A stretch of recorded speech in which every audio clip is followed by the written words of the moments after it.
நடித்த பிறகு 1967 ஜனவரி மாதம் 12ஆம் தேதி அவர் எம்ஜிஆர் சுடப்படுறாரு. சுடப்பட்டு ஹாஸ்பிட்டல் இருக்கிறாரு. அப்போ அவர் வெளியூரில் இருக்கார். அதுக்கப்புறம் சிவகுமார் சார் வந்த உடனே இங்கே வந்து சந்திக்கிறாரு. சந்திக்கும் போது பார்த்தா டெய்லி ஹாஸ்பிட்டலுக்கு போகிறாரு. ஒரு 3 தடவை டெய்லியில் ஒரு அந்த 3 வாரமாக போகிறாரு.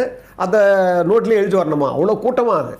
அப்போ 3வது வாரம் போகும்போது சரி நம்ம மேலே போய் பார்க்கலாமே, முதல் மாடியில் போய் பார்க்கலாமேன்னு சொல்லி அந்த மாடிக்கு போகிறாரா. திரு ஆரி வீரப்ப தான் இருந்தாராம். பண்ண உடனே இது மாதிரி அண்ணன் பார்க்கணும்னு சொன்ன உடனே இல்லை நீ பார்த்தீங்கன்னா பேசுவார், வேணாம் இன்னொரு நாளைக்கு பார்க்கலாம் சொல்லிட்டு போகும்போது ஏமாற்றமாக திரும்பினேன்.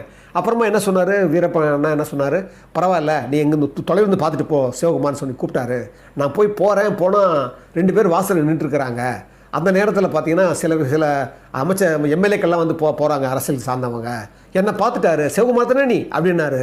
அந்த நிலையிலே கூட என்ன சிவகுமார் தான் கூப்பிட்டாரு, உள்ளே கூப்பிட்டாரு. கூப்பிட்ட உடனே முதல்ல அவர் கேட்டது அம்மா எப்படி இருக்காங்க, அதைத்தான் முதல்ல கேட்டார். அவர் சொல்கிறாரு, உருக்கமாக எழுதுவார், அந்த நிலையில் கூட எல்லாத்தையும் வந்து அந்த ஒரு அம்மாவை பற்றி தான் கேட்டார் அவர்.